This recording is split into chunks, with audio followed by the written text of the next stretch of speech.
ലൂക്കാ എഴുതിയ സുവിശേഷം 17-ാം അധ്യായം 17-ാം വാക്യം. യേശു ചോദിച്ചു, 10 പേരല്ലേ സുഖപ്പെട്ടത്, ബാക്കി 9 പേർ എവിടെ? ഈ വിജാതീയനല്ലാതെ മറ്റാർക്കും തിരിച്ചു വന്ന് ദൈവത്തെ മഹത്വപ്പെടുത്തണമെന്ന് തോന്നിയില്ലേ? അനന്തരം യേശു അവനോട് പറഞ്ഞു, എഴുന്നേറ്റ് പൊയ്ക്കൊള്ളുക, നിന്റെ വിശ്വാസം നിന്നെ രക്ഷിച്ചിരിക്കുന്നു.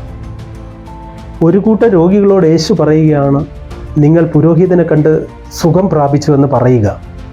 പറയുമ്പോൾ രോഗവിമുക്തരായിരിക്കുന്നു എന്ന സാക്ഷ്യപത്രം കിട്ടും.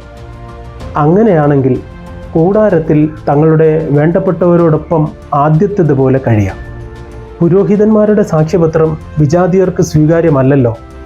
വിജാതീയനായ രോഗിക്ക് മാത്രം ഒരു കാര്യം മനസ്സിലായി, നിത്യപുരോഹിതൻ ആരാണ് എന്ന്. അതിനാൽ അവൻ മടങ്ങി വന്നു, വീണ്ടും രക്ഷ പ്രദാനം ചെയ്യുന്ന യേശു. ഇതല്ലേ യഥാർത്ഥ നന്ദി. ആമേൻ.